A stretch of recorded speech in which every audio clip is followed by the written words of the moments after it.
say this. No. Okay, but you're saying that I have a problem with men in dresses. I'm saying no. The people who watch my I've content. asked you that question. You've answered. Yeah, but the people who watch my content don't want to see men in dresses. Clearly, I don't wear a dress. That's the point I'm making. That's not why they're watching your content. No. You're not wearing a dress. No, but that's the point I'm making. That's the point I was making. There's a large contingent of men who are not interested in the things that perhaps the YouTube algorithm's trying to feed them. I think there are lots of... Look, when you support masculinity and masculine traits, I'm with you, right? Okay, so you agree a man should protect and provide for a woman? Absolutely. Okay, so you agree if you were walking down the street with a woman, you'd be responsible with her safety? Yeah. Cool, absolutely. So if that woman wanted to walk alone at I don't think I have authority over the woman as we do that. Okay, so let me ask you another question, Piers, because we are professionals. Let's say your woman decided she wanted to take a nice little walk through the south side of Chicago at 2 a.m., and she wanted you to go with her, and you were responsible for fighting and dying on the spot if she was attacked. Don't you think you would say to her, no, we're not going out right now, it's not safe? Yes. Okay, so you'd have authority to make the decision. So no, I wouldn't. So I would say, I don't think you should. If she decides to, it's her own volition.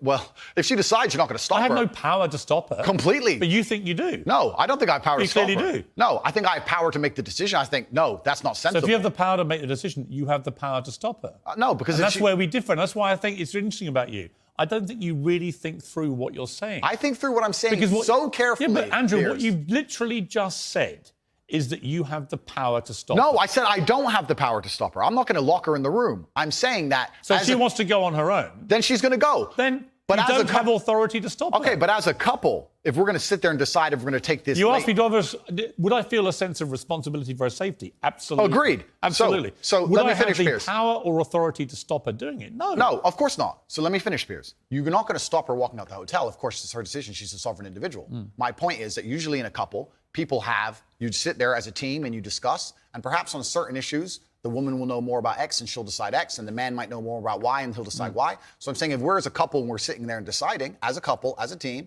and she says she wants to take this late night stroll, I'm going to say, you know what, I'm going to veto this one. I'm going to call veto. Do you believe because it's dangerous, which to a degree would give me, in that particular scenario, a degree of authority. If she said, I don't want to listen to you, Andrew. It doesn't give you authority. If she says, I don't want to listen to you, Andrew, I want to go on that walk, then what can I do? Say, well, then you don't have authority. Then I wish you the best, my love. Then you don't have authority. Cool, then it's a semantic argument. Not really.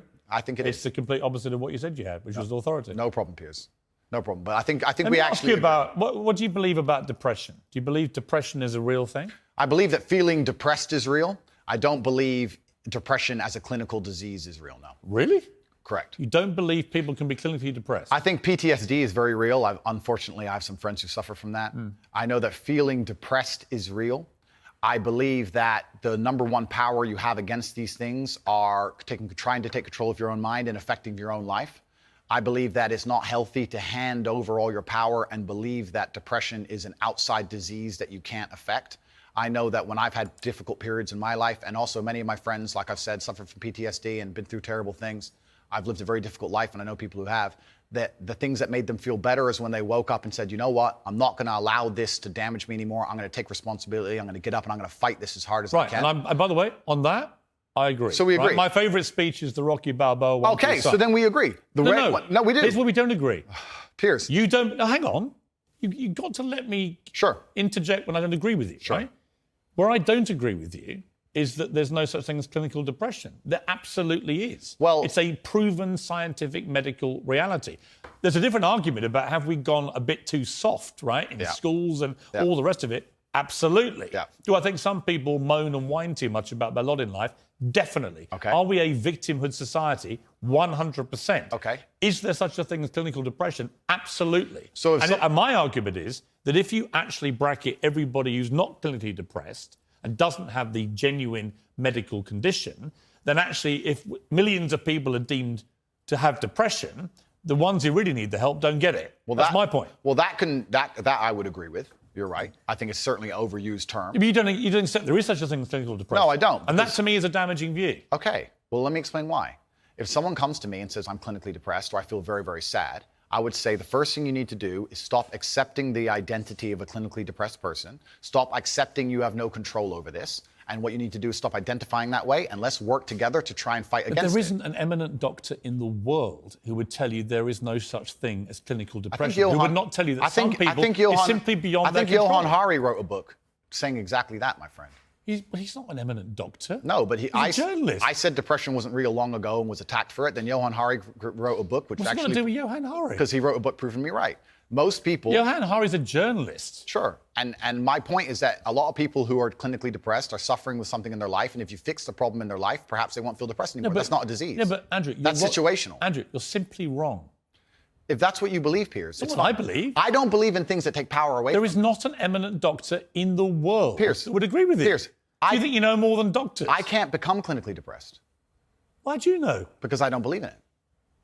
I can't be haunted by a ghost if I don't believe in ghosts. Well, that's like saying I'm never going to die because I don't believe in it. It's ridiculous. Perhaps. But if it allows me to live a life where I feel happy and content within myself. This is that little area where you lose me. No, I don't lose you. You are, because somebody with your following says the thousands of people who have emailed me saying, my doctor told me I was clinically depressed and it's a disease that I have got in my brain and I can't be fixed. And I started listening to you and I realized that that's not the case and I can fix my own life and you're the only person who has ever helped me. Oh, Andrew. Thousands of people have emailed me that exact email. If you think you are single-handedly curing people of clinical depression, you are living in cloud cuckoo land. I am reading the emails of people who I have cured of clinical depression. You're reading emails from people who have believed you when you say there isn't such a thing, and they've probably never been diagnosed clinically depressed. They just want to go along with what Andrew Tate says. I don't think so. I think your view of that is dangerous. I respect that you think my view is dangerous, and I respect you have the right to view that, to think that.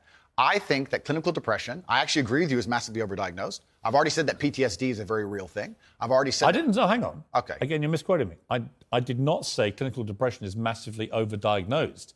I said that people who claim to be depressed but don't have clinical depression, I think that is massively overblown, right? In other words, there are a lot of people who just have a bad day and declare, I've got depression. Yeah. And I say, well, have you been to a doctor? Have you been clinically diagnosed? If you have, and you have clinical depression, that's one thing.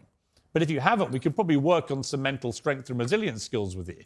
But a clinically depressed person has an absolutely proven medical condition that is beyond their control. Not according to me and many others, my friend. Well, look, what do you know about it, honestly?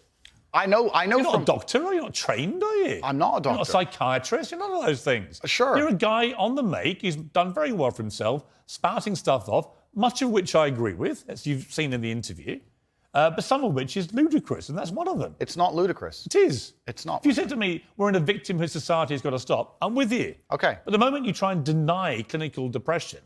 I believe feeling depressed is real. I do not believe it's a disease that you catch from the sky and you cannot affect. I believe that no matter what happens, I believe you have control of your own mind and you can fight against it. I believe if you change your circumstances in your life, you may feel different. I'll give you a quick example. I had a guy who emailed me saying he was clinically depressed and he was going to kill himself. I obviously am not a psychiatrist, I'm not a doctor. I told him, because I replied to my emails. I said, have you been to a psychiatrist? He said, yes, I'm clinically depressed. I've been on these pills, this amount of time. I'm on antidepressants, it doesn't work. I said, I don't know what to say to you besides this. And he said he lost his girlfriend, that's why I became clinically depressed. I said, listen, go to the gym, get a six-pack first. Once you've got a six-pack, email me again. If you still feel like killing yourself, I don't know what else to say to you. But I'd say, strong body is a strong mind, go train. He went, he started sending me progress pictures, emailing me him getting in better shape, and eventually got a six-pack. He's now a professional bodybuilder. And he said, I can't believe I was considering that. I feel so much better, etc. The doctor who was telling him he was clinically depressed and couldn't cure it, he started taking control of his own life, and now he felt better. Now, I'm not saying it's the case for everybody. No. I'm just saying. Here's my question, though. Have you seen the guy